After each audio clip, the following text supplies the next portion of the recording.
Man, this is Deion Dawkins, man, and you're listening to The Scoop on OwlScoop.com. You already know.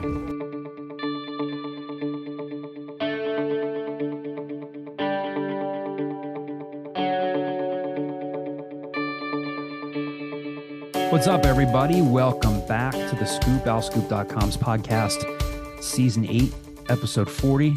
The Scoop is officially middle-aged this season. Next week, it'll be over the hill. We're all getting old. That joke didn't land whatsoever. Kyle looks just ticked off at me. I'm John DeCarlo, back with you for another episode. Kyle Gauss is back with us this week. Ramir Vaughn, Javon Edmonds, Declan Landis not with us. But Johnny Zwizlak is back. Caden Steele's back. These guys are I don't know if you guys are coming off your draft high, right? You're still on it? We still got tonight, so I think we're still kind of on it. I think we're going to be ready, but it was a little tiring for 4 hours, but, it was well worth it. Yeah. Once you get into it, you don't really think about it. What's going on, Kyle? Draft. Good day of drafting. I thought for sure the Eagles were going to trade back entirely because I stayed up to watch the 30th pick. So I thought I was just going to jinx it and it'd be like, bam, trade back. I'm like, cool, I could have gone to bed. We were saying just before we started recording, of course, we're a little biased because I'm WHIP's advisor, but WHIP did its annual draft show from South House in South Philly. I had never heard of that place until you guys started doing shows down there. Good for you. Yes. It's owned by Temple alums, so Yeah. It's near Kyle. It's near like Johnny Chang's. I Googled it and I was like, oh, yeah, I would have gone there once or twice when I lived down there. But yeah. Well, I am sponsored by many different rival South Philadelphia bars, so unfortunately, I could not attend. You guys did a great job last night with the draft show. I don't think there was a single prospect that came up that you guys weren't prepared to talk about. So I enjoyed it. Anyway, speaking of draft, hopefully next week or the week after, we'll be able to talk to our friend Fran Duffy, who works for the Philadelphia Eagles, draft analyst, podcaster. I forget what his official title is. He does a bunch of different stuff there, but really good with X's and O's. And we'll talk to him about his Temple story, as we do around this time every year. He's a former video director, got his start under Al Golden, and then he'll be talking to us about all the Temple connections there, all the various Temple connections on the coaching staff, not just with Sean Desai and DJ Elliott. Who would have thought that Tyler Yelk would end up with the Eagles? I'm forgetting two other guys, Tabor Johnson and who else? Ronell Williams. Yes. Who was a GA at Temple, right? Yeah, and Sean Desai, obviously. Yeah, I said Desai, right? Did you? I don't listen to most what you said. I think there's a fourth. Sean Desai, Nobody else heard that. Williams, DJ Elliott, and Tyler Yelk, I think, are the four. And then, of course, Hassan Reddick and Sean Bradley. So we'll have a lot to talk about, whether that is next week or the week after. So you guys can look forward to that as well. Again, the Scoop is brought to you guys and all of you as listeners, who we value very much, by Greenspan and Greenspan Injury Lawyers. If you have been injured while on the road or the highway and the crash was somebody else's fault, the insurance company will not be on your side. You need us, Temple Law grads, who will fight hard to get the compensation you deserve. We only get paid if we win. In Pennsylvania or New York, call us today, 215-261-7359. That's 215-261-7359. And you can find them on the web at greenspans-law.com. Famous. While we're shouting out our lawyer sponsors, I just have to say rest in peace to Jerry Springer. Growing up on that guy, they just, first the Fat Boys break up, now this. Wait, whoa, what? The Fat Boys broke up? Did you say the Fat Boys? Bit, John, I'm glad you understand this. I'm glad you understand the joke. I really am. Was that a joke or he didn't understand? You didn't understand. I don't think you got it. Broke up years ago. Yeah, John, you're like way older than me. That's like a thing. First, the Fat Boys break up, and now whatever the hell is going on. All right. Yes, I remember that now. No, disappointed in you, John. The half went over my head. My childhood dentist used to have, when you walked in the back, it'd be like a patent for something, and then a photo of him, the Jerry Springer audience. Like from 1991, he just genuinely enjoyed Jerry Springer. I was like, oh, good. Mayor of what city? Cincinnati. Cincinnati. Career politician before entering reality television. I feel like we'd have more of a accepting society if people didn't act like Jerry Springer was too trashy TV for them. You know? Devon, he used to have Like, my episodes. first He used to have exposure- episodes where he put rival gangs on the same stage and had them beat each other up. Like, I don't think that would make it. Yeah. Wait, what? He used to have like You the know, mob would like- come up and beat the KKK. Like it was all this. Like, it was a bunch of factors. You know, he exposed to a lot of things that's going on in this sheltered world. You know, and So it's good I education. appreciate Good it. education. It was good education. Jerry Springer was an educational program. There we go. What a That's start. what you want to call it. What a start. Johnny, you're a big Jerry Springer guy, right? He loves him. I don't know. It's caught I don't think flat-footed on so. that. No, I call it very flat-footed. Johnny, remember when you had never heard of the movie National Lampoon's Christmas Vacation? I'm never gonna live that down, am I? Nor He should you. hated that movie. I Yeah, you're- I wasn't for the hype that it was given. It was not that good of a movie. They let you down, John? It did. Like it was a, I went recent into it- phenomenon. I went into it expecting some 10 out of 10 Christmas movie, the way that John was explaining it, and what did I give it, like a 6 point? In something your out of mind, 10? what is a 10 out of 10 Christmas movie?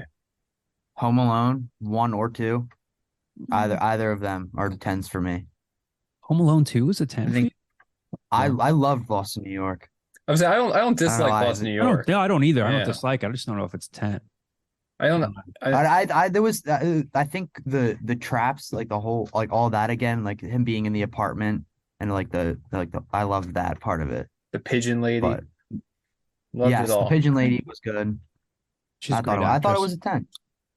I feel like 6-year-old Johnny, if you know, like kidnappers are trying to break into his house and take him, he could. Oh, he's gone. He's taken. Oh, come on. No, Kyle, don't do this to me. You're the daughter in the beginning of Taken, and then the rest of us have to No. Liam Neeson you back from your Eastern European You traffic. Come on, come on in, guys. You You want some? Liam. I left cookies for Santa, but you guys can have them. You can ask Liam, who's my roommate. I'm very good at like hiding and like catching people by surprise. Yeah, Johnny's like so where is mischievous. that He's got- going? But he's Whatever got I'm so saying, much- like if someone was trying to break into my house, like I could catch them off guard and I could like surprise them with traps and stuff. yeah, Johnny just got too much mischievous youthfulness to him to like not be able to survive. I could survive that. I know I could survive the Home Alone scenario. What's your strategy? I think you're too nice. I don't know if we have enough time to divulge my entire They would strategy. break into your apartment and they would say, "We stumbled upon this kid who is imitating a Phillies pitcher. This is too weird for us. We should leave." What? You know who else has a strategy right now? I swear to God, I forgot about that until there's this moment, and we're gonna dig into that at some point, Johnny. Yeah. What's that? I forgot about the you pretend that you're pitching every pitch thing or whatever. the hell you're Oh doing. yes. So we're gonna It's a have scary to thing. we're gonna have to dig into that at some point. Yeah, we will. Preferably when I am able to bill you at the same rate that like a psychologist would for breaking that down. You know I what else don't- we have to break down, Kyle? Temple basketball. What a we do- segue. We got number What? 40s first. We gotta. That would have been a tremendous segue if we didn't skip over. I think I got some Then good we'll go back 40s to it. still. Gail Sayers. Yeah. No Sayers. Early 2000s big that Shaq hated. Oh, hold on. Number Sean one. Kemp? Udonis Haslam, by the way. Udonis Sean Haslam Kemp, was gonna be that's my a good next one. No, Sean Kemp is not who I thought of. I don't even know if early- he wore 40. It's just a guess. You said an early 2000s big. You got him. Shaq hated. You got it. Wasn't it Udonis Haslam or no? No. No. He didn't hate Udonis. He played with Udonis. Yeah. Dang. Let's see. Oh, I know You want Tyrone. Didn't teams? Tyrone Hill wear 40 once upon a time? Also, I'll say wear- this is not the number he was Yeah. famous for, but this is the number he came up on. Okay. Yeah. Give me some teams. 52 is the number that he's famous for. 15. Okay. Kings Pacers. Rick Smits. Brad Miller. Brad Miller. Oh. Brad Miller was just this oafish big who was okay. He was like a 12 and 10 guy that Shaq just hated because Yeah. he would just beat the crap out of him. Yeah. He hated Brad Miller. He hated Big Country. He hated Derek Coleman. Rick Derek Smits Coleman gave hated him Derek problems. Yeah. Hakeem gave him problems. Yeah. Wasn't Peyton Hillis 40? Yes. Was he 40 on the I Madden had him cover? at one point. Yeah, he was 40. That was entirely a fan vote, if I recall correctly. They were like, who should be the next batting guy? And people were just like, fullback. Oh, Why Mike they do Allstott. an average Mike fullback? Allstott, 40. Like Allstott, yeah. Go fullback number. Nope, never mind. I'm wrong. Go ahead. Was at What a is your weird blackjack number? table once with Mike Allstott in St. Kitts at my friend's wedding. Randomly One just watching casino him in play. St. Kitts. Yes, yeah. I have a couple like not famous ones, but I know recent memory, Simone Muzziotti for the Phillies. He wore 40 last year.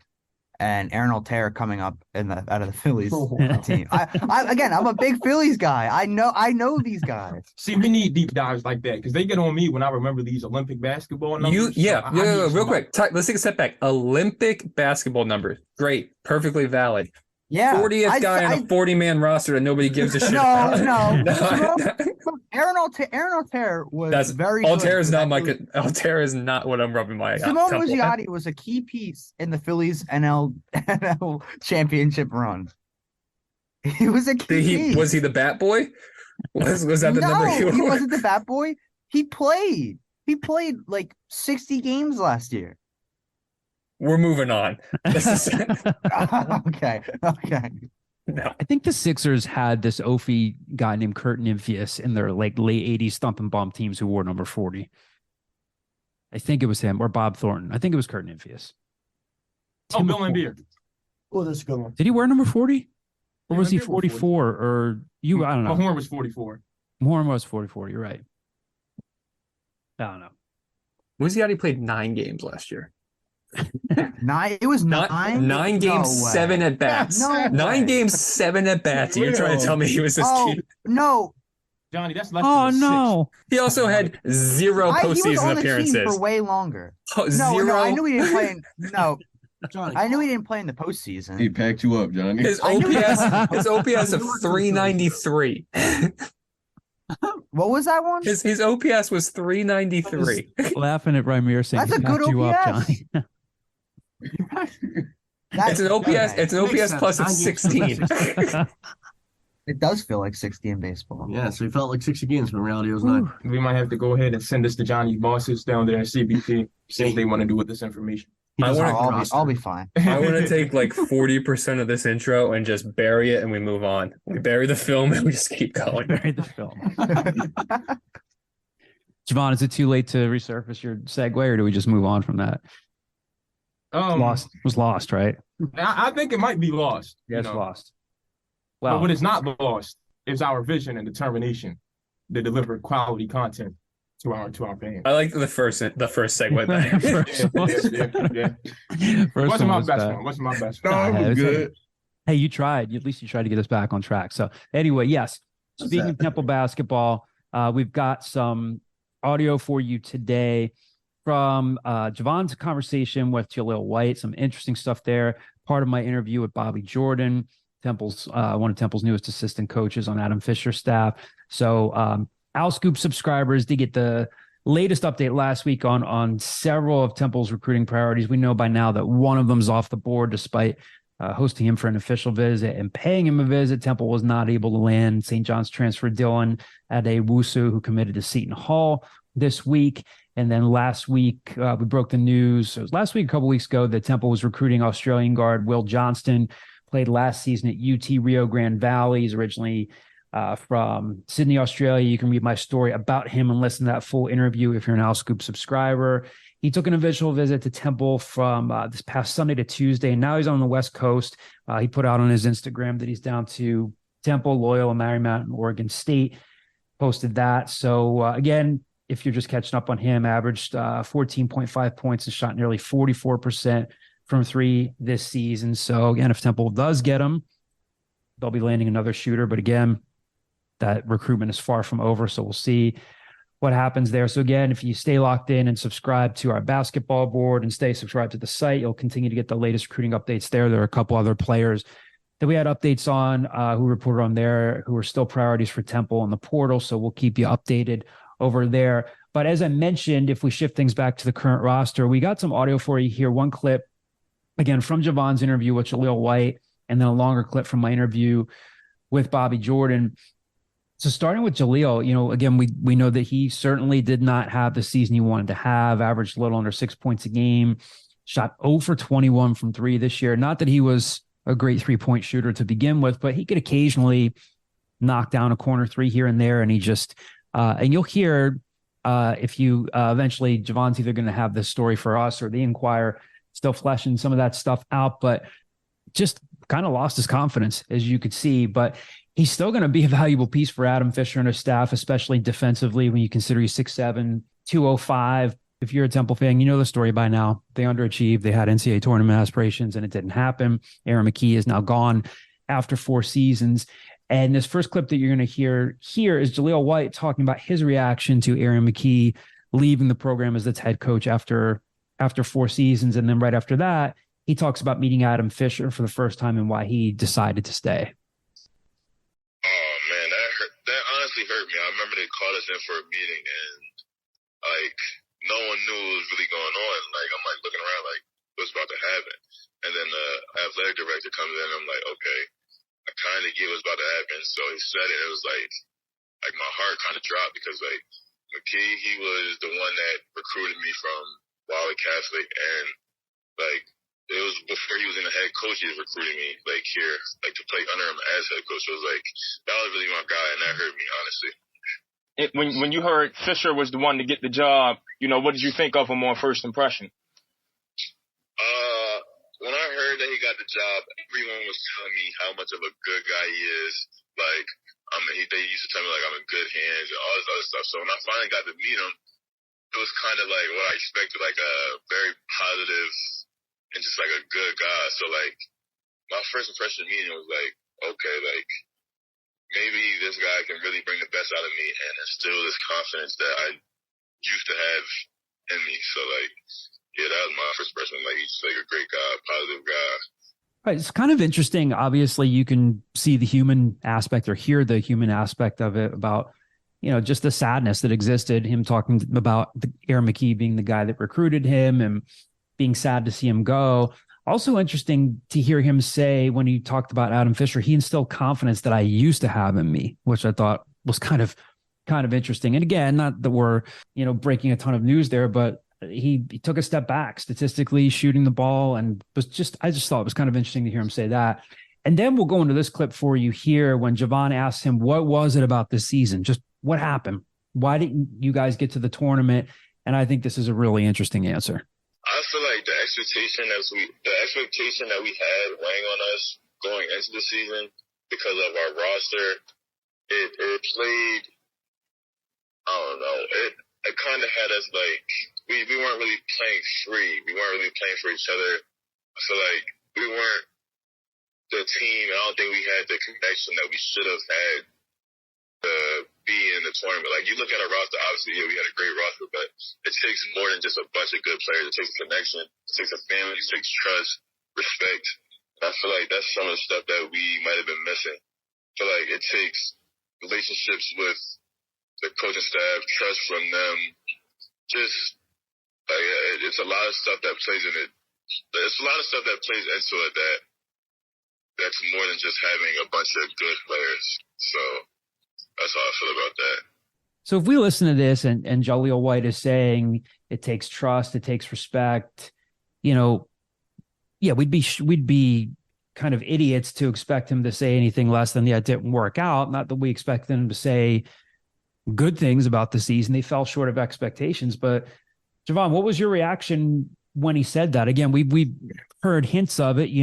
Zach Hicks looked frustrated throughout the season in certain press conferences. Hysier Miller did. We've talked about that, but that was some pretty brutal and refreshing honesty there out of Jahlil White. Yeah, and I've said on this pod a few times to hear something like that from Zach Hicks and Hysier Miller, arguably the two most quiet guys on the team, was damning itself. And then Jahlil White, who maybe he's the third quietest guy on the team and definitely one of the most laid back, and every time you talk to him, he's more upbeat than anything. To hear that from him, and he's basically saying didn't feel like a family environment, didn't play for each other, respect just wasn't where it needed to be. To hear all of those things, it says chemistry was absolutely a problem. last year for Temple, and I'm glad he said it takes more than a roster to be a successful basketball team. You can't just plug and play and drop pieces in. We see it fail at the professional level all the time. And I'm glad Shannon Sharp said it on Fox Sports the other day. You see it at Kentucky all the time. All these NBA players, all this star talent, how many rings do they have in the Calipari era?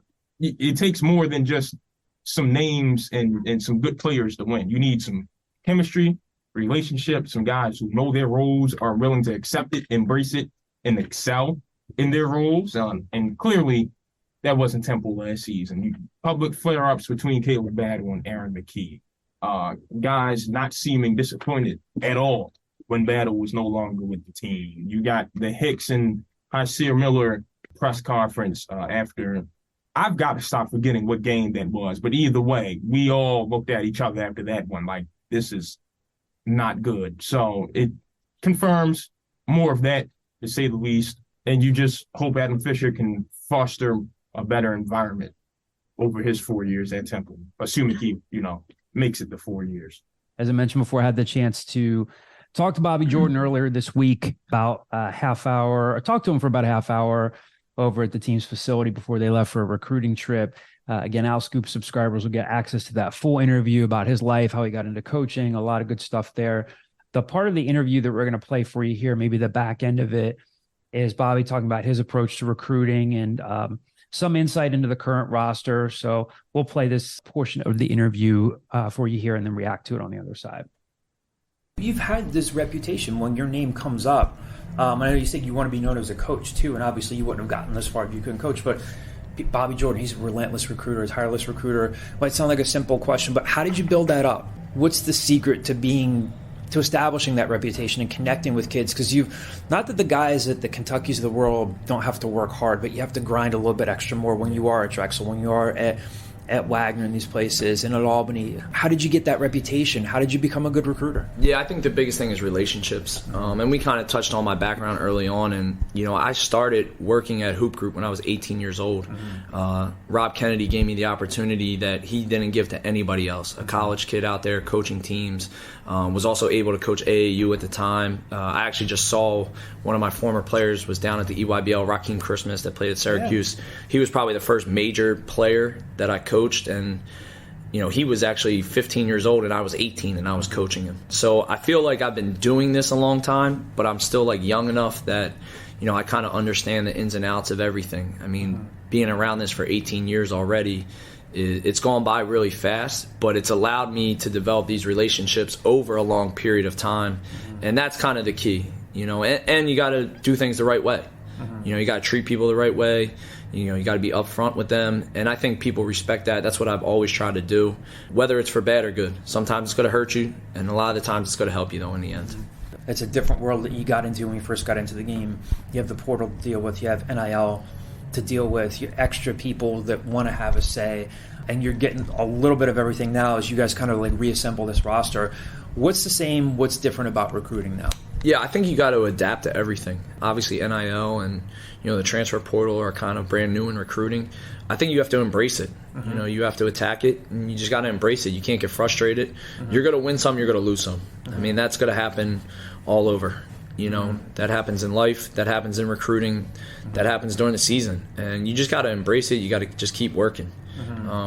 You see guys right now coming into the NBA, they're coming from all over. They're not just coming from blue blood programs and no more Power 5 conferences. They're coming from all over. And, that's an extension of coaches, working hard in recruiting and getting guys that are able to play at that level. And that's all it is right now. It's kind of just embracing it, not getting frustrated, still doing what you need to do in order to be successful. One guy we can talk about, obviously you guys are still recruiting. You're looking at guys in the portal we can't talk about until they sign. One guy that has signed, Matteo Piccarelli, I would imagine you had a heavy hand in that, and you saw him up close when you were at Albany. Tell me how that came together. Was he a guy that you kind of had in your mind as soon as you got the job here, and were you talking to Fish beforehand and saying, like, this guy can shoot the hell out of the ball, I think he can play at this level? Yeah, I kind of noticed him. I did our scout versus UMBC both times this year, and, I kind of knew how Penn State played this year. They had Funk, a local kid who could really shoot the ball, could really come off certain screens and get it off. And that's kind of a lost art now. It's kind of a lost art in basketball. And just knowing him and seeing how he moved, not necessarily how he shot the ball, but just how he moves to get his shots off, I think was big. Many guys can stand there and just catch and shoot, but can they actually run off screens? Can they come off dribble handoffs to really get the shot off? And that's really what stood out about him. Another thing was kind of just who he is as a person. You know, he graduated in 3 years from UMBC, you know, really wanted to go into get an MBA after that. It's one of the reasons why he left, actually. You know, he wanted to stay, but, you know, they wasn't afforded the opportunity to get an MBA at UMBC.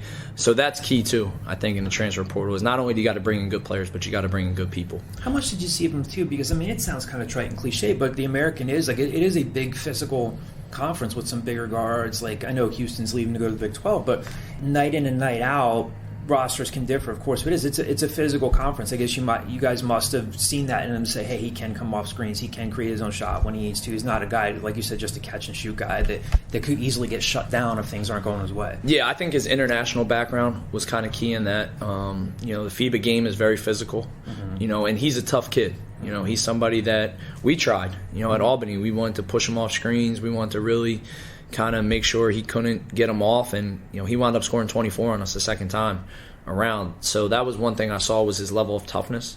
You know, he's kind of a silent killer, as I like to say. Like, you know, he's a nice kid.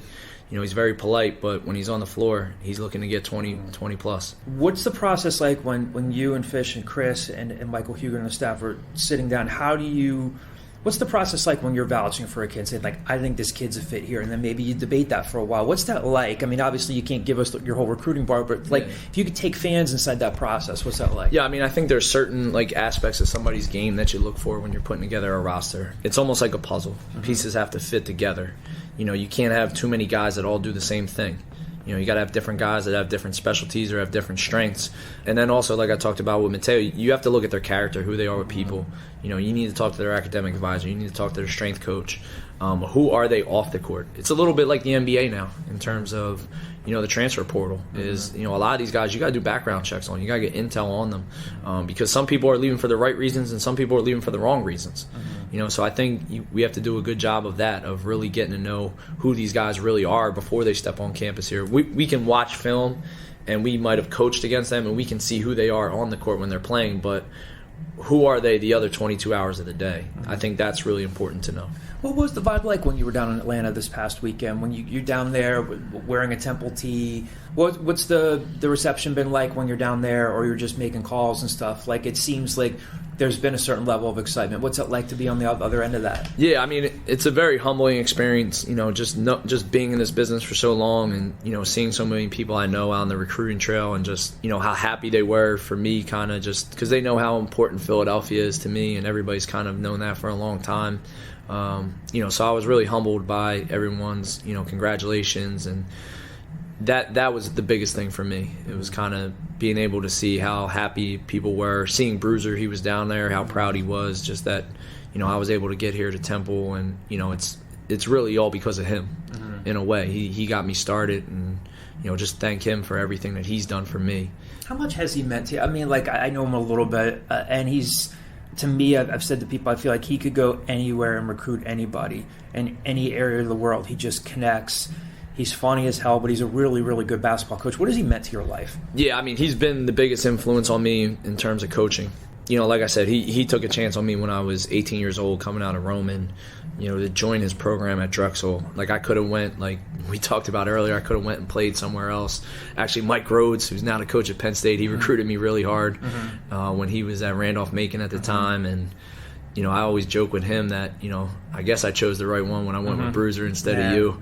But, you know, the biggest thing for me was, you know, just his level of commitment to me. You know, like I said, I scored 2 points for him in his career. You know, there's no reason for him to, you know, help me out at all. I really didn't help him win many games in his career from a playing standpoint. But, you know, he really got me started, really put me in front of the right people, allowed me to work, allowed me to do what I needed to do in the summer and kind of be away from the team and, you know, kind of get my foot in the door when most people don't get that start. They really don't start that until they're like 24, 25 years old. You know, I was already pretty much 6-7 years ahead of everybody in that regard, and that really helped me out a lot. So look at the current roster. You guys have obviously lost a lot of guys in the portal. One guy you have been able to bring back so far is Hysier Miller. how important was that? And then when you look at, if you're catching up on watching film from the last couple of years, where do you see him fitting in? Is there still untapped growth for him? Yeah, I mean, I've known Fabe ever since he was at Newman Goretti. We joke all the time about we got a little Roman-Newman rivalry now. You know, I think it was really important to get him back. You know, I think, like Coach has talked about, building a fence around Philadelphia, and we're really recruiting here and hitting it hard. Zion Stanford coming in, you know, is a big deal as well. I think guys from the Catholic League, when they have success in that league multiple years, they're going to have success in college. You know, Fabe is going to need to take the next step in that regard. What is the next step for him? Is it finishing better around the rim? Like, sometimes it looked like he got himself into trouble and he picked up his dribble. And that was interesting because he always struck me as a confident player. His shot has evolved, but is that like kind of the next step for him, being more decisive around the rim in those moments? Playing with ultimate confidence. You know, being able to finish around the rim a little bit better. Like you said, he has got great touch. He's got great touch on floaters, on layups, and just staying confident with it. And, you know, staying confident with his outside shot. I mean, watch him at Newman. They run a lot of dribble drive stuff where he got open looks, he knocked them down, and continue to evolve that.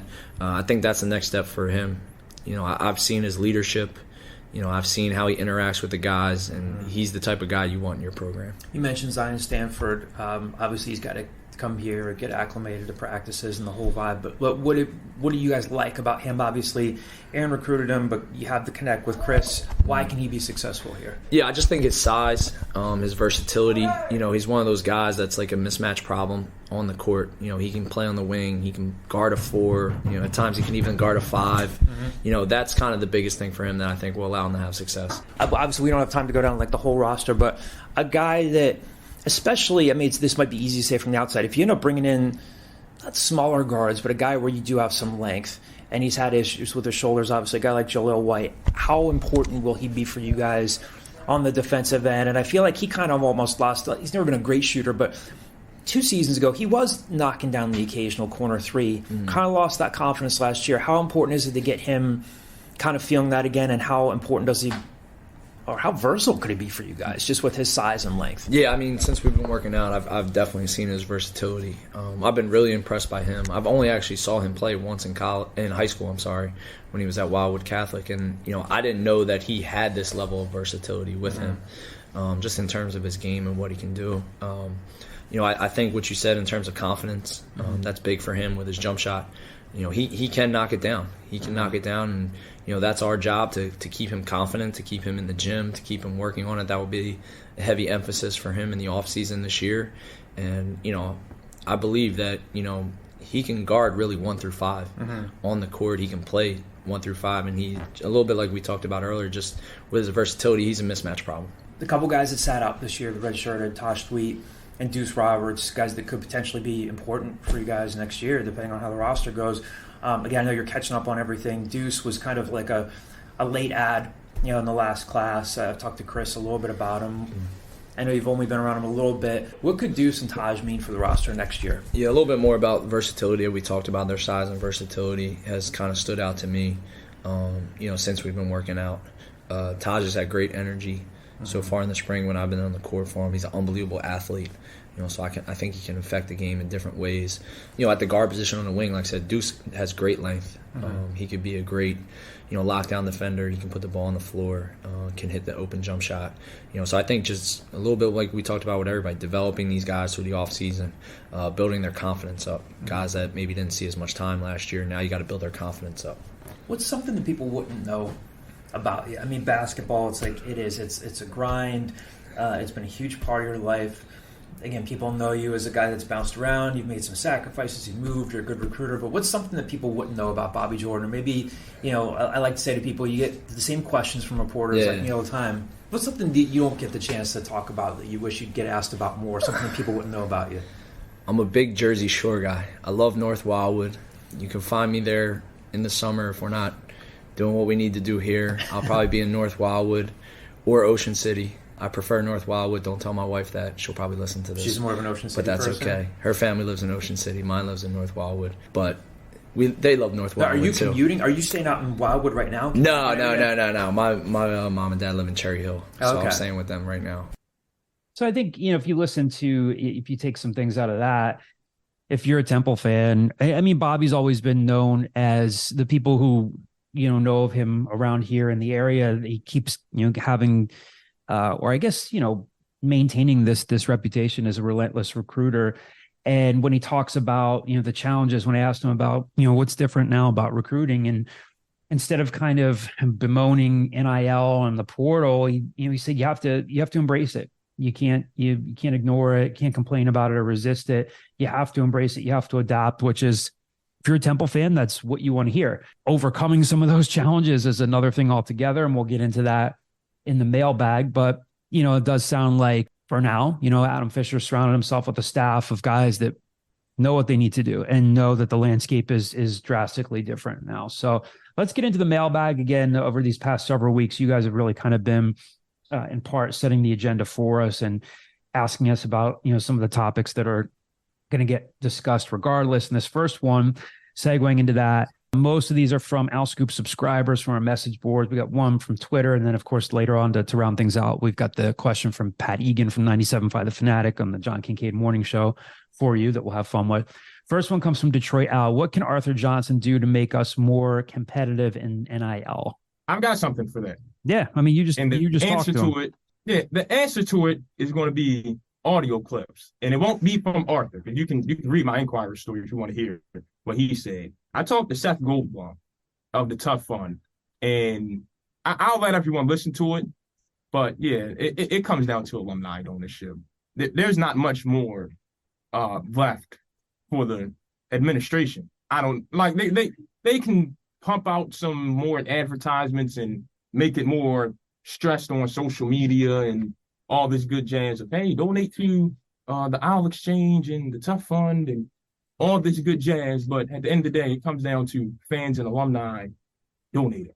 It's that simple. You don't go on the Facebook fan groups and on Twitter and the metaverse and all that good jazz complaining if you're not doing anything to fix the problem. Solutions are better than complaints. Javon, do you know why St. Joe's was able to hold on to Eric Reynolds and everybody, all their guys that kind of prospered this year? I'm sure you have an answer for it. Because they have a full-time chief of staff whose job it is to solicit fundraising for NIL. He's paid for by St. Joe's. Okay. I understand that, like, you're probably hearing, because like you talk to Arthur and you're hearing these things.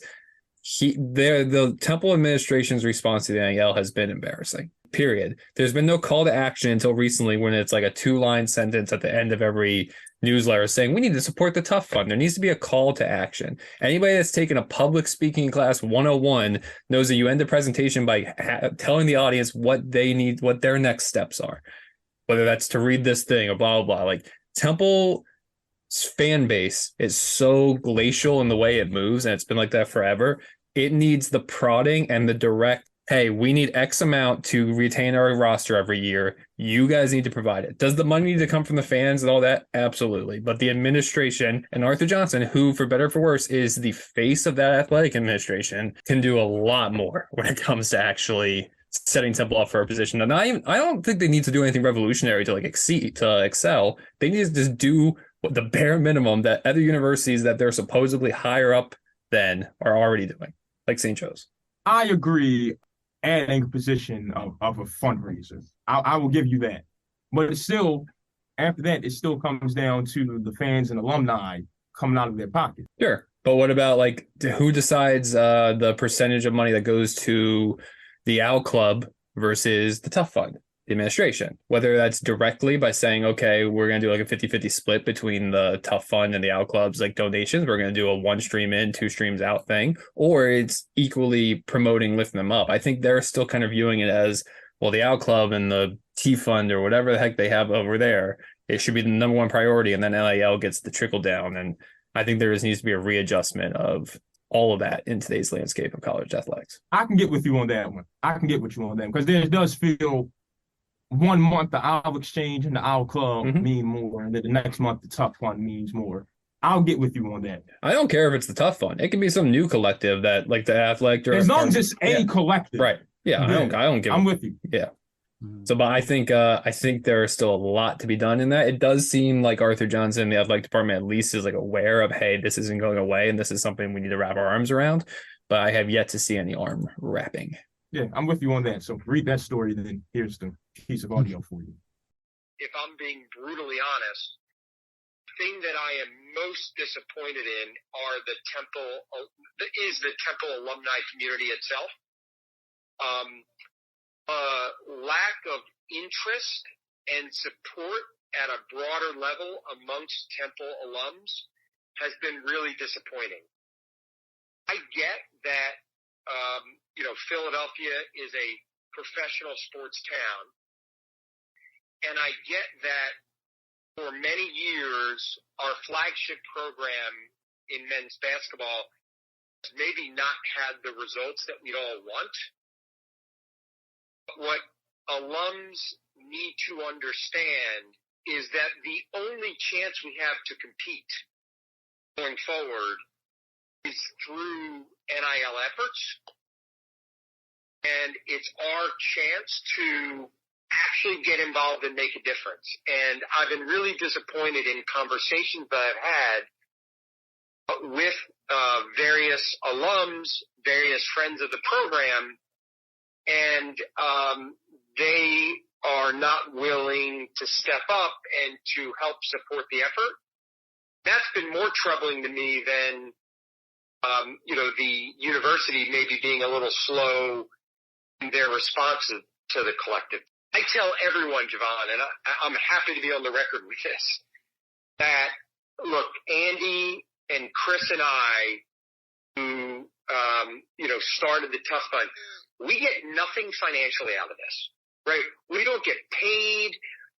This is fully volunteer. We have no financial interest in the success of the Tough Fund. Our only interest is to support the athletic programs and the student athletes at Temple University. And it's frustrating because I don't think we as a fan base at Temple understand that this is actually our chance to have an impact. So this is our chance to do something about the frustration we've had with not having the success on the court or on the field or, in any venue that an athletic event is played.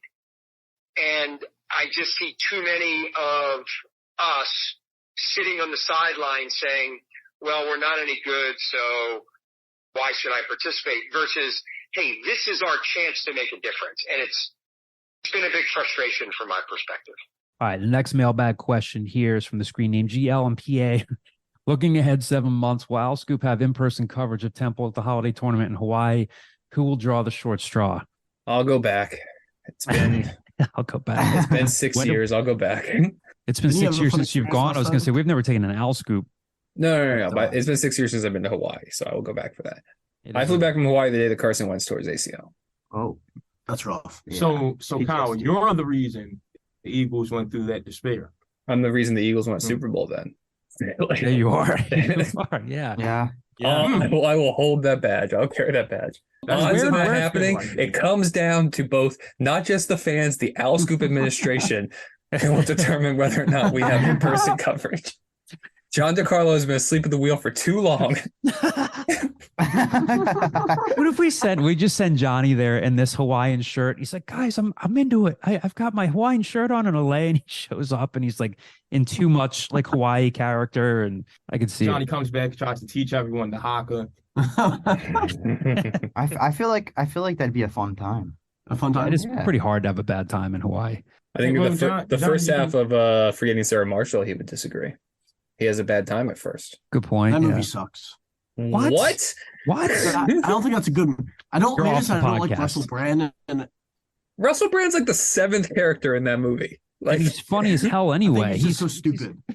You hate him that much, Katie. He's such a stupid character. What did Russell Brand ever do to you? I kind of don't need to see him. He's just a stupid character in every single movie. Yeah. Like, I can't think of like one good Russell Brand movie.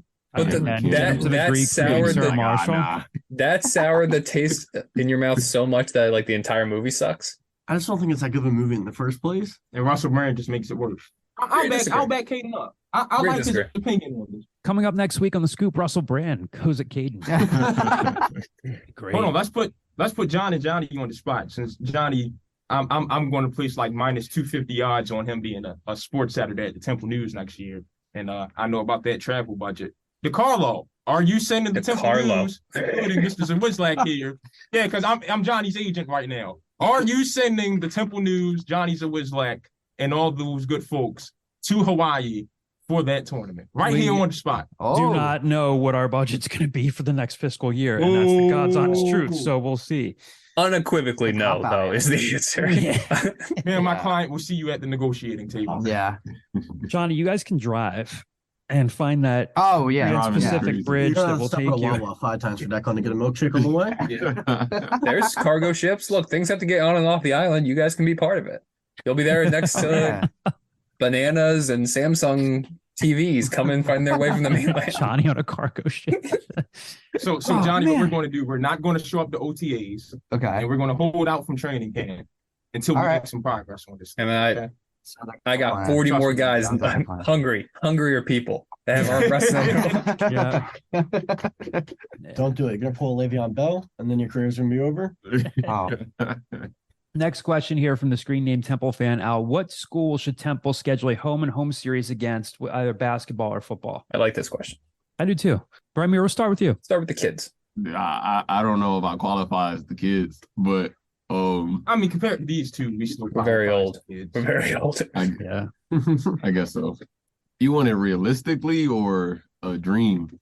I want to say like ones that are like sort of pipe dream-ish, but like are realistic. So I'm not saying like Alabama's not doing a home and home, right, in football, but like relatively attainable. Give me one for each. One for football. Go around the horn. One for football. One for basketball. Come back to me. I'll go. Football, I think attainable, but I'd like to see like Temple versus Pittsburgh for football. I think that'd be fun. I do too. That was going to be mine. Temple Pitt. Philly, Pittsburgh, and I guess for basketball, that's tougher. I think maybe like Temple. I think Temple Rutgers is fun. I mean, I already know they played Rutgers, but you have that. I think that's a close, rivalry that could develop that's outside of the American Athletic. Javon? Okay, so football, I got this from Ray Dunn last year. If you're going to play a bye game against the FCS school every year, that FCS school might as well be Villanova, maybe Penn. There are 2 FCS programs. I don't know if you want to play Ivy League school, but play you Villanova. You can't play FCS Penn. Like a win over Penn. A win over Penn doesn't count towards bowl eligibility because they're non-scholarship, I believe.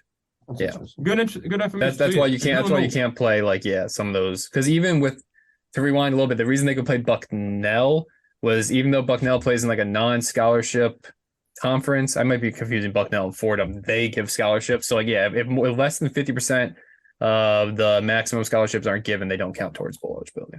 Wait, I should know this. What were they calling the short-lived football rivalry with Nova? The Mayor's Cup. That's right, the Mayor's Cup. The Mayor's Cup. Yeah. Mm-hmm. Yeah. So bring the Mayor's Cup back for football. Just get us better access to players after the game. Oh my God. That's a throwback. And then for basketball, I might take Caden's answer of football and take Pitt for basketball.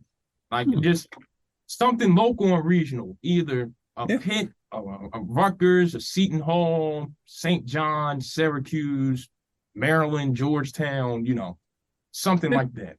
I think I've covered Temple playing every one of those teams in basketball.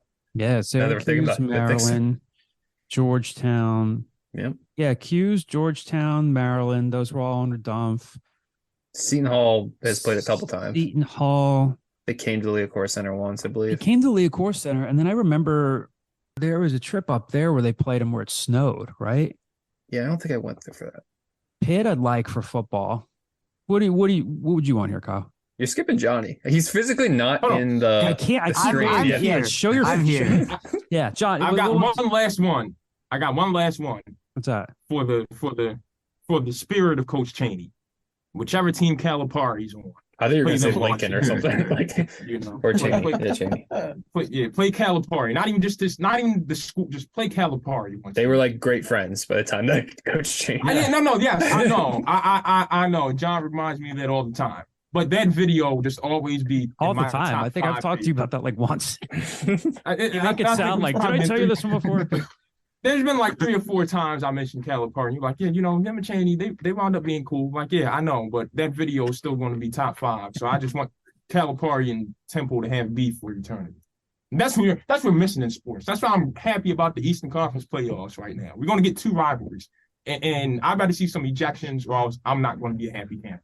Johnny, what do you think? I know for basketball, I don't know how realistic it is, but I think Penn State would be fun now that Adam Fisher's here. I feel like that could be a fun home and home for basketball, like him going up against his old school he played against. And football, I was leaning towards Pitt, like Caden said. I feel like that'd be a fun one. That was kind of my football. Them or maybe like a Maryland or something. I don't know how realistic that is either, though. What about West Virginia for football? Hayden, don't be stealing answers. You already gave yours. My answer was going to be West Virginia. While we're talking about Adam Fisher, I got another one for basketball. You got him and Huger on the staff. Might as well play Miami. Yeah, sure. Very good one. So my logic with both football and basketball, but primarily football, is like it needs to be a local-ish school that like there's alums in the area. West Virginia has a lot of alums in the Philadelphia area. I would throw like Syracuse in that as well. Just like a school that you used to play more, that like, it'd be cool to see them again. Basketball, keeping it sort of regional, but striking while the iron's hot. Get UConn in here. Yeah. Get the national champs in for a home and home. You used to play them a lot. Play them again. Yeah. It's been a couple of years since they've come down. I was thinking UConn for hoops, Pitt for football. And the other benefit of playing a game like that is you get them at the right time, depending on which roster we're talking about, football or basketball. Let's say you go out to Heinz Field the first season and you catch them at the right time and you beat them. Am I saying that like, half the kids who play in the Big 33 game are all of a sudden going to commit to Temple? No, but it's a nice feather in your cap. Hey, come to Temple. You're showing your age with that comment. None of the top prospects really play in the Big 33 anymore. I know. But just let it go. Optimistic, John. Yeah. But I'm saying like it puts a little feather in your cap. You can say, hey, we can compete with Pitt. We can, you can try to recruit off of that. Maybe it gives you a little bit of momentum. Same thing with UConn, although I mean, I think if Temple played UConn in basketball next year, I don't know how that wouldn't end too well. But stranger things have happened. 40 ball. What'd you say? 40 ball. That's how it ended. Yeah. 40. Yeah. They'd win by 40? No, they lose by 20. I'd love to see. I don't know if I'm in just like an early 90s move for basketball too. Have Temple take a crack at Michigan or UCLA, something like that. Be fun. Another 40 ball. Keep going. Scoop trip to Westwood. I mean, all these teams. Temple, Temple has 7 scholarship players right now. They lose to all these teams by 40. Yes. So we're allowed to close our eyes and imagine brighter days. The next question from the Hick. I ain't go. John. You ain't ever come back. You had your chin. No, I'm kidding. Go ahead. I'm sorry. I forgot. That's crazy. Okay. That's crazy. All right. Are you ready now? Are you ready? Yeah. Basketball, I was thinking Maryland. And for football, I was thinking solely money reasons. Play an ACC school. Play like Virginia Tech, or maybe even UNC. I mean, if you're gonna go money, you just keep renewing the Penn State deal. And you keep doing the 2-for-1s or 3-for-1s with Penn State, because that one that you get is enough to buoy your last time they played attendance. UNC didn't end well. Sam Howell had his field day. He had his ways. Okay, you can say it. Saw them. I remember not to throw him under the bus, because like it wasn't throwing the bus whatsoever. But like I remember Sam Cohen being like, "Yeah, we're on your way down there. Like, what are you guys' prediction?" I was like, "They're gonna lose by 40." And he's like, "Really? You don't think they stand a chance?" I was like, "Oh, Sam, my sweet summer child." Like, no, they're gonna get destroyed by Sam Howell. I was kind of with Sam on that one too. Watched that game with my granddad. I'm sure I've told the story before, and he's just like, and this is his words, not mine. I still have my journalistic objectivity. It's like, damn, Javon, I thought y'all were good. Like, I mean, they bowl games. I don't know what to tell you. Virginia I'm not Tech on would the be field. cool. Talk to them. For football, it'd be fun. Play Nebraska. Bring that rule back. Oh, yeah. Okay. If Jeff was still at Georgia Tech, I'd say them too. But Jeff was making the rounds recently. Came to campus about a few weeks ago. I saw. Yeah. Play Notre Dame. Get Al Golden back. Al, would you want to talk in the post-game press? Happy to, John. Yeah. A couple things here. Couple shout outs I want to give, and then I'll open it up to you guys for questions. Al would have an agenda. Can I say one more time? Can I say one more time? 40 ball, Notre Dame would not be a great matchup at all. There aren't really too many good what matchups. are we on either talking end about right now. here? Just talking about the Also, future. I've seen Temple almost beat Notre Dame. So, like, Yeah. you never know. I hear you, but like, Will I Hayes don't had know, just right taken now, the right angle on that. What could have Mhm. been?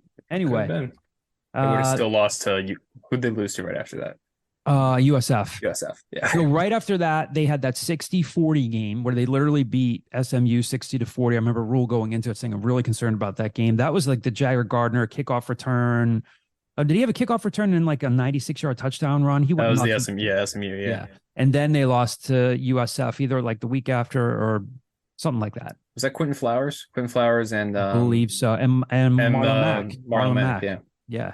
Freshman. The Hick, again, longtime subscriber. The Hick usually directs questions as if we have the coaches right on the show, but this week he's just emoting, and his question is, "What the hell is going on?" Referring to the I got fact the that answer. What the hell is going on is Declan Landis thinks he can show up late for work and everything will be fine. Okay, You know, Sit okay. behind walks the in window. middle Sit of behind the work, window. Late for Sit work, behind the that's- window. We all know it's not true.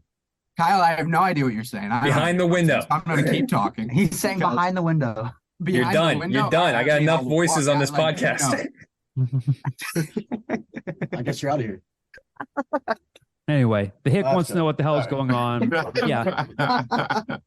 Adam Fisher needs a win on the recruiting trail. I don't know what to tell you, the Hick, but Yeah. that's what's going on. If from like my kind of outside perspective, I think a lot of it's still like feeling out like the landscape. It's like I think this is probably something that like a lot of first year coaches go through, where maybe their eyes are a little bigger than Their stomachs. what the kidding. program's stomach can handle. I think Dylan Adewusu, I don't think was ever like, I understand they came close to getting him, but like in my mind's mind, I'm like, that kid's never ending up in Temple. Like he's not choosing Temple over Seton Hall, and Pitt starts sniffing around and West Virginia starts sniffing around. Like he's going to end up at one of those Power 5 schools.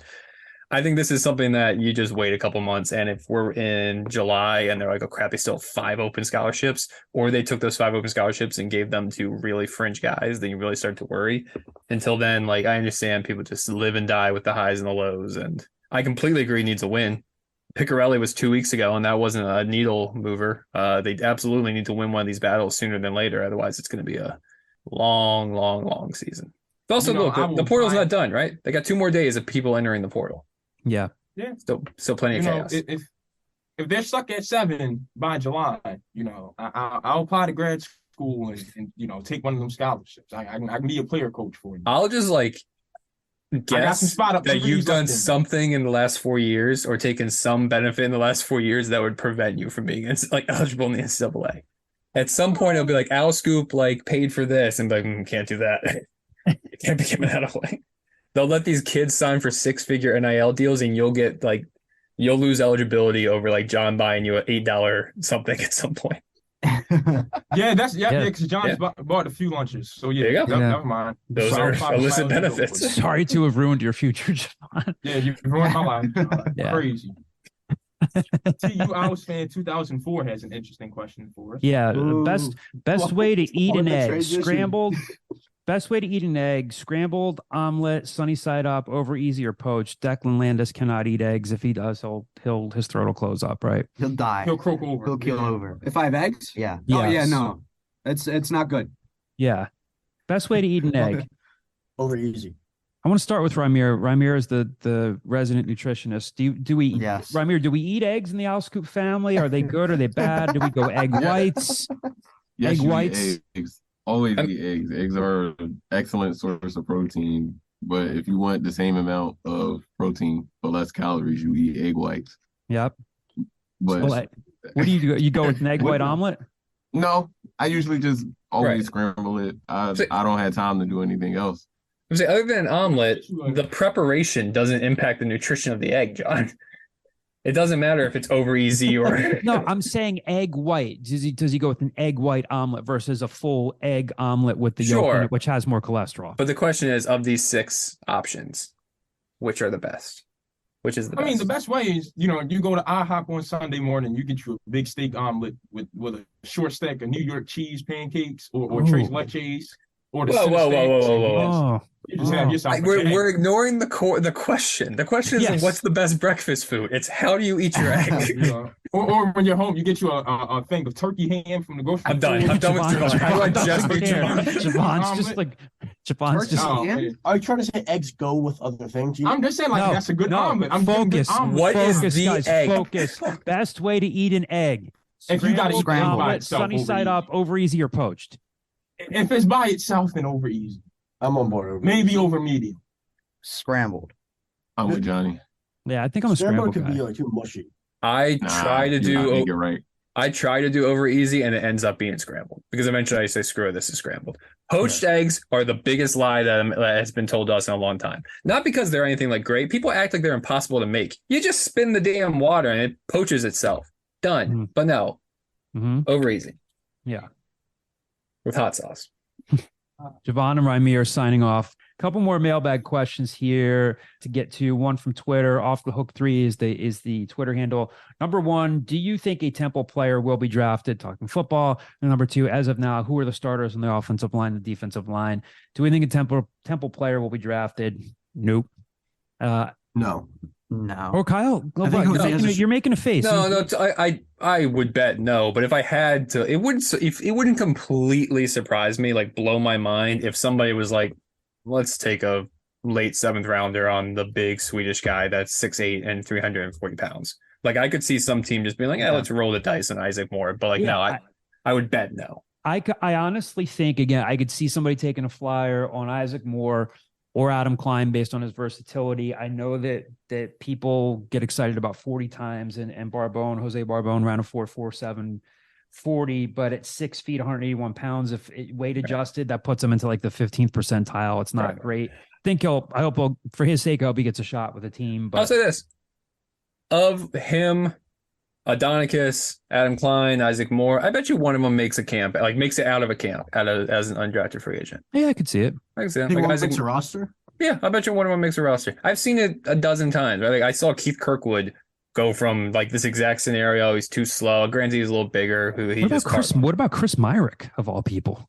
Yeah, Chris Myrick's like a 4-year pro now. He was a walk on a Temple and never got a scholarship. Yeah, or maybe he had a touchdown.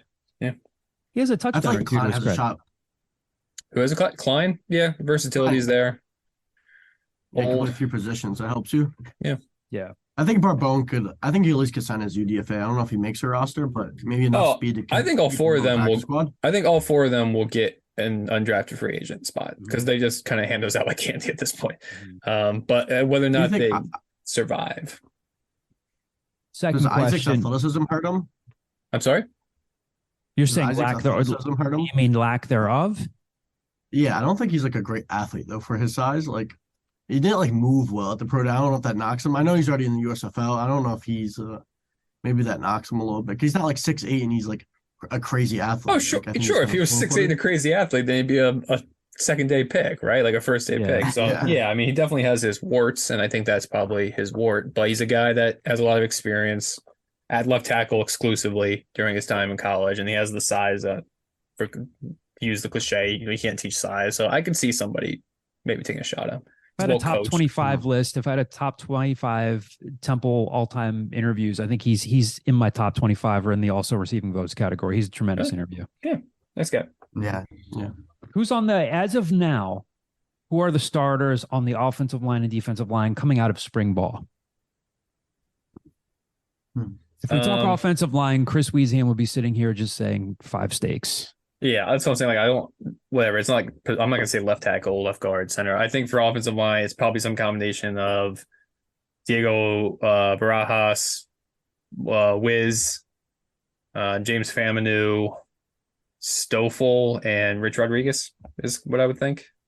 I had written down Melvin Siani might be in that. Melvin Siani. They take a flyer on. This is a real sort of guess, again, knowing that he's moved guys around, and he really obviously had to move guys around a lot last year because of injuries. My educated guess at this point would be a young Melvin Siani at left tackle, Faminu. Which, real quick, if Chris Wieseham has shown anything, he's done that twice before at Temple, started a true freshman at left tackle. Yep. So he's not opposed to it. Melvin Siani at left tackle, Faminu at left guard, Rich Rodriguez at center, Diego Barajas at right guard, and then Victor Stoffel at right tackle. Wiz, they seem again, we talked about not putting a whole lot of emphasis on the spring game, and most of the starters didn't play. You kind of get the vibe that they're starting to come around on Wiz a little bit more, that he's gotten a little bit better. I mean, if he doesn't start, he's in the rotation, I think. He's the most experienced guy they got, right? Yeah. I mean, and then we don't know if Bryce Tolman's gotten any better, or if he's kind of just reached what he can do or not do. Jermaine Donaldson I mean, they're behind the 8 ball in that they didn't have the benefit of spring ball, or like does a kid like Narek King come in at guard and really impress in preseason camp, or a kid like Kevin Terry out of Clearwater Central Catholic. I mean, that's basically what we're looking at. Again, as Kyle has noted, they could still, guys could still come in and out of the portal at some point. They're still obviously keeping their eye on transfer portal. Yeah, I mean, we keep retweeting transfer offensive linemen that are getting offers, right? So I think they would still want to bring in 1 or 2 guys there. Caden, who's your starting offensive line? I think it's similar to Kyle's. I think where it's Stoffel. I think Diego Barras for right now. Maybe they bring in some competition for him, whether it's one of the freshmen stepping up, or whether it's adding someone through the portal like Linda Hudson the second. I don't know if that's where they're going, or someone like that. They give him some competition, a guy who's been a starter before. Guessing Richard Rodriguez at center and Corsi and Faminu at guard, unless a guy like Jackson Pruitt steps up and maybe bring some competition, maybe he could beat out someone. So those are like the 6 names I'm figuring, but I think it'll be most of the guys from last year, and then I guess a new left tackle in Diego Barras. What about the defensive line? DeMac Morris, I think, is an obvious one. I think he's the main one. Outside of him, I don't think they've really replaced that Darian Varner role. I mean, I know you get Leighton back, but he's more of an outside linebacker edge rusher. I don't know if they have someone up there at that 3 tech that can move around. I really don't know. I mean, Jacob Porter flashed at the spring game. I don't know if he's a starter. I mean, I don't want to put that out there, but he looked good, but it was just the spring game. But he could, maybe earn snaps at least as a rotational guy. Just having a hard time coming up with, who could be those guys. I think Jaquavian Mahone still probably has a shot. I actually know kind of started coming on a little bit towards the end of the year that might finally have a shot. Lansanae Teray. Yeah. Might finally get his whack out there. I'll be curious if the scheme, I know they keep saying, well, the scheme's the scheme, and that's why we brought in Everett Withers, and we want to keep things the same. I'll be curious if the defensive line looks a little bit different now that DJLA is with the Eagles. Because, yeah, I mean, it's also like, do you consider Leighton Jordan a defensive lineman because he puts his hand in the dirt sometimes, even though he's like a rush offensive outside linebacker? Like, I'll be curious. Some of the transfers come in. Alan Hay from Miami. Was he crack his way? I think they have more. Despite losing, like, arguably like their second best defensive player, I feel like they might have a little more depth there than they did in the past. So we'll see. Last couple questions here. Berkshire Al, are high school players being under recruited with all the players in the portal? Sure. Yeah. I mean, I still think the good ones, like even in Philly, the Justin Edwards and Robert Wrights of the world are still they're going to be seen. If you're good, you're good. But sure, it absolutely, again, I think we've talked about this on previous podcasts. When the head coach at Duke, when John Shire says we're going to recruit more in the portal and less high school kids, I think people were like, whoa, all right, that's Duke saying that. So yeah, absolutely. And, now you're starting to see, I think one of the many ways you're seeing it is like, I mean, I think even Temple's shown some interest in a couple of D2 kids in the portal, right? It's like, okay, how did not a ton, but every once in a while you see like a low major or an occasional D2 kids. Like, how did this kid end up there? So yeah, absolutely. That's definitely one of the ripples. Yeah, and to all that being said, I completely, for a school like Temple especially, I completely understand the hesitancy to recruit these high school kids. Because even if you find a kid that you're like, hey, what if RJ Luis had come here last year, has the same year he had at UMass, he's gone. And it's free agency. This is free agency. He'll get $250,000 from another school. So I kind of understand why they're like, look, let's at least, especially if you're Adam Fisher and you can't go 0-31 and you need to at least like be respectable your first year. I can see why they're putting all their eggs in the transfer portal for those guys that can't leave really and instant impact. But yeah, if I'm a 17-year-old basketball player, if I get an actual offer from a program that I like, I'm probably not sitting on it that long because it's going to be gone soon. All right, we'll have some fun with this one to close out the pod for this week. Again, it's from our good friend Pat Egan from the John Kincaid Show on 97.5 The Fanatic. And then Pat also has his own show on the weekends with Andrew Salchunas. 2 questions here. Pat always has his 2-parters. Number one, this one is directed at Johnny Zwizlak. I've got to know how one becomes a bat boy for a major league team. It's your time to shine, buddy. Don't screw up. Oh, thank you. You're welcome. It's really not that complicated or not that interesting. It's one of those things where my uncle's brother is the accountant for my boss. And to get into a clubhouse, you kind of need a good recommendation. I could see your brain ticking. It's my aunt's husband. It's my aunt's husband. So your uncle biological, his wife's brother.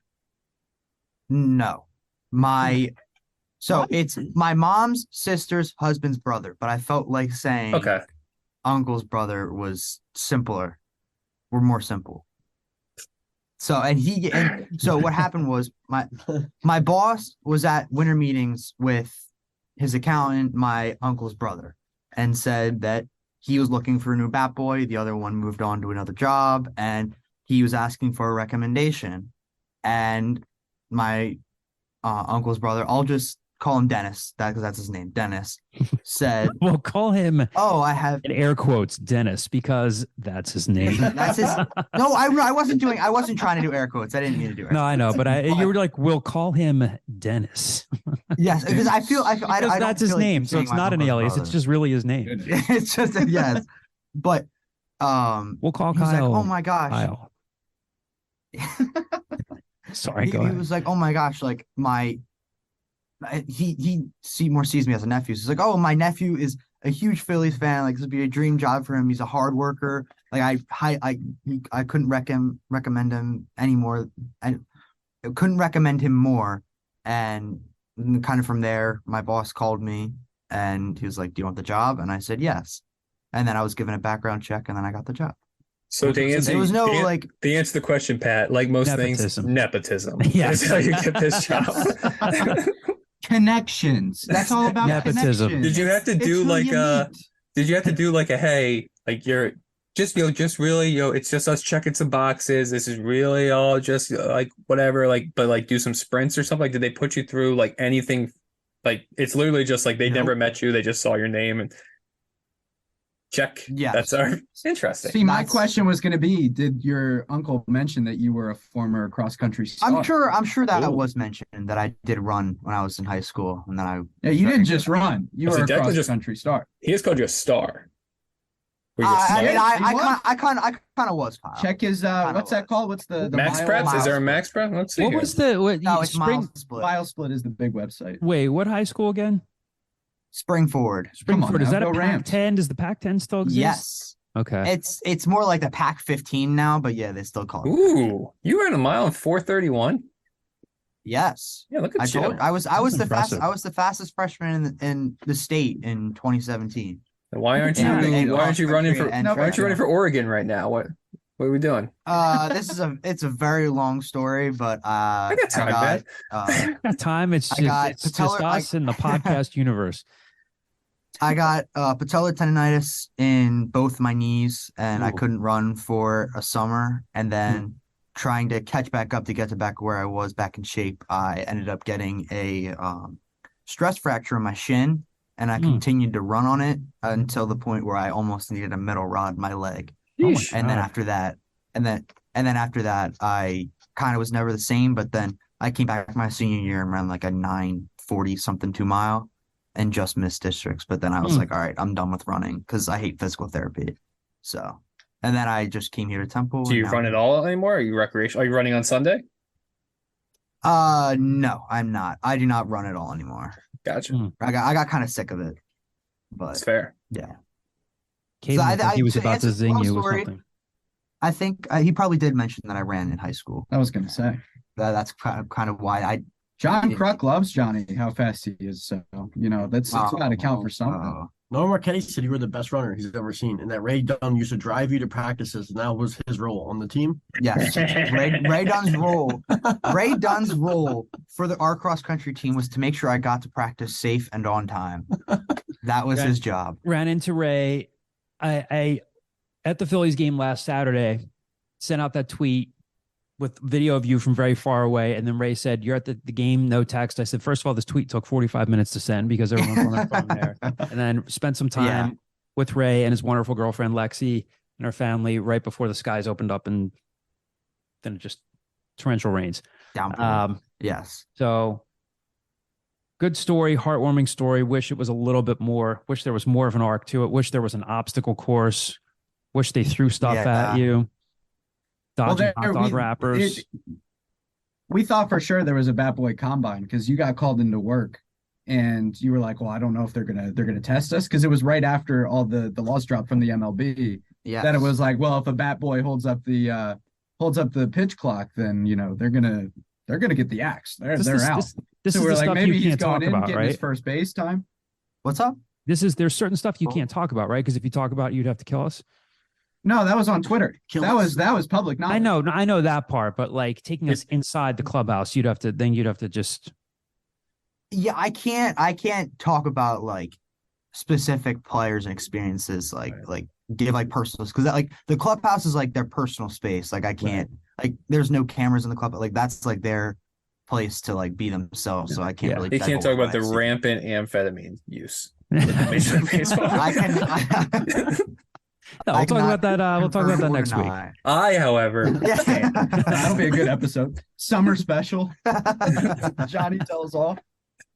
But yeah, and it doesn't go the way you think it's going to go.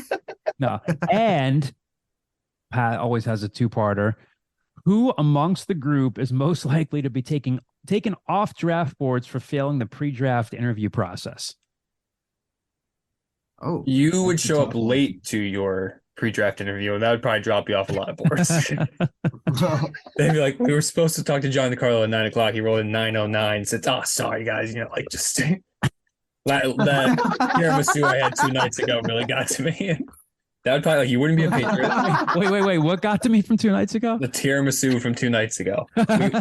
You wouldn't be a Patriot. Any of those teams are like, no, you guys just need to follow everything like by the book and like do that. Like you wouldn't be one of those teams. That takes you off half the boards right there. You're probably Will Levising it, where like there's just a photo of you like awkwardly trying to pretend that you don't see a camera in your face as your life crumbles around you. Doesn't help that there was an audio clip of him from like Kentucky Pro Day being like, "Yeah, I won't go to the draft if I think I'm going to fall down. I don't want to be that guy that has the camera in his face the whole time." And here he is. No, is that real? Yeah, it's really. He talked about like, "Oh, that's my nightmare That's being hilarious. in that." It's him. Oh no, poor Will. I'm sorry, he puts mayo in his coffee.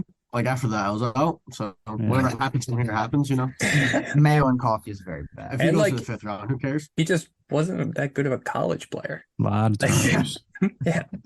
Granted, like I get he played with like on Kentucky, like shout out Ray Davis, but like you weren't that good of a college player. I will say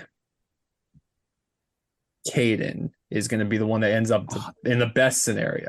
I think Caden will mind his P's and Q's. They'll be like, look, he knocked the interview out of the park. We think he's a good locker room guy. Good character kid. Dan Campbell fit. He's a glue guy. He's a guy Hayden. he's willing to get in the trenches. I'm Jack Hayden, Campbell. your medical's going to be tough to overcome, though, right? Yeah, he was 2 knees away from already being in the NFL as it is. So. Yeah, that's fine. What I do they say? can do enough to get sideline to sideline. So Wait, remind our loyal Al Scoop podcast listeners about your knee troubles. yeah. So kind of crazy story. Kind of going off, John. It's like a soap opera.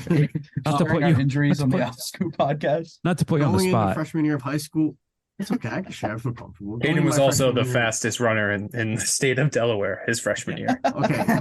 Before my He had a tournament, 3.940. before I even got hurt, I wasn't the fastest runner in Delaware. Heading into freshman year, I tore my right ACL. Going in my junior year, I tore my left ACL. While getting my surgery for my left ACL, I had something called compartment syndrome, which Yeah. is like my calf got hard as a rock, and they had to stop the surgery, cut open my entire calf. I had to stay over hospital overnight. They actually gave me morphine, which was, Oh. an interesting experience. And then I had to go back 2 months later and get the surgery fixed again. So I have a ton of knees and injuries. I have 2 long scars running down from my calf almost to my ankle, and then I have 2 patellar tendon scars. So. They gave you morphine like you were at the Battle of the Bulge. They're like, you know what, just I know. shoot this guy. It's like a World War II surgery. Yeah. I don't remember much from that night other than I had a Five Guy burger and then I was put on morphine. So I mean, that was, What a night. I just remember waking up from What a night. Wait. You had the Five Guy burger prior to your surgery? no, after I had to eat something. Okay. okay. So I was I woke up- not a good idea. Yeah, usually you're fasting. What kind of before toppings surgery. did you put on your burger before you had morphine? I don't remember. That's how they I administer just remember it. I woke up that day thinking the whole thing was done. I was like, yes, I get to go home. And then my doctor comes, oh, by the way, you're staying overnight. You have compartment syndrome. I was like, what the hell is that? Oh, that's brutal. So that was a fun time in my life, I guess, just reflect on just laugh. Smell a sidebar. We have some newsworthy people on this staff. That's gonna make comeback story and Johnny's story. That's gonna make your NFL draft story that much more memorable. I think so. Like the clip they show of like 6th-round pick Caden Steele. It's gonna be you just telling that story. That's one heck of a video package. Five Guys did not return our request for comment. I agree. I think I'm going to be Steele, similar to what I think is going to happen to Tajay Spears tonight because he's got knee issues left and right. And then I might pull a JHI. I think you might get 3 to 4 good years out of me, and then it might just fall apart, and I might start playing video games. So that's a really good comparison, I think. Yeah, JHI. I mean, I might be like Ty Gurley too. I think I have some elite athleticism in the past, but it just fell apart. Johnny, you want to sling any mud at anybody who, in your opinion, is likely to be taken off draft boards for failing the pre-draft interview process? I don't know. I got one, but you. No. Are you going to say me? No, Declan, because he's going to go to Wawa halfway through the interview. No, I wouldn't go to Wawa. I would suggest that maybe we should go to Wawa. So in the middle of your, let me get this straight. You're going to be sitting there in the interview, and he's going to ask you, what is your greatest talent? And you're going to be like, you know what? Let's take this conversation to Wawa. First of all, okay, I've had 10 job interviews in my life. I have gotten rejected once. So I am a very good interview. I'm a very good interview. I'm a very good interview. Why did Coles reject you? It wasn't Coles. I don't feel comfortable saying who the person was that rejected me because it was alscoop.com the first 2 times. Sure, it took 5 times to get on the podcast, okay? But I made it. Persistence is key, kids. Declan Landis and his story with abusing Coles hired cash. me, that's right. For the longest time, Kohl's and Hallmark were the 2 places I really wanted to work. I just never did it. Never pulled the trigger because I feel like Hallmark would have been such an easy job, and then Kohl's, I love Kohl's. I'm very passionate about Kohl's. We talked about it in class the one night, John. I just, I love the fact that they can jack up prices and then say it's on sale when they're selling it for the real price. It just makes me feel better. Look, where else can you get a Bluetooth speaker and an affordable pair of slacks? All right, and a nice mattress as well. I mean, you're living great. It's just versatile. It's versatile. They check all the boxes. It's like Walmart without the food. It's great. So that's the team you want to play for. Oh yeah, absolutely. Yeah, I could fold clothes like nobody's business. You can. Absolutely. You just go into the bin, just fold them up. It's just folding them up the clothes. Kyle, what happens to you? Hotline? What happens to Kyle in the pre-draft interview process? I've said before that I'm unelectable. Like if I ever decided to run for like public office, there's too many nefarious characters in my life that will all of a sudden have text messages or phone calls that shouldn't be out there. So I'm thinking it's also going to apply for an NFL draft because that's, if anything, a deeper dive into your past. They'll find out that like 13-year-old Kyle once took a dump on his neighbor's slide. Like things like that will come out. That's definitely a character question. That's a 13-year-old kid. I think that's why Kyle will fall, but I think it's going to be one of those situations where he falls, out of the first round, mid-second round. Yeah, somebody takes a flyer. We don't care about the character situations. We're going to take the talent. I agree. I could see some like Stenson Bennett where you're like, oh, the guy's got some moxie, He's got some moxie. I'll say my spreadsheet moxie. Stenson Bennett. My weakness is also my strength. I think my gray past will also be the reason that I stick around for 8 to 9 years. I start planning. There's a cut line. I'm in the same position as somebody. I plant something in his locker room. Next thing you know, he's not eligible for another year. Well, that'll do it for this week. We've covered a lot. Not much football and basketball. Wide swath of topics. Covered life. Yeah, appreciate all of you tuning in, all the mailbag questions. We'll be back next week as we continue to cover Temple football, basketball recruiting, the ever-changing world of the portal, and its tales of whatever. Thanks for listening. Talk to you guys next week.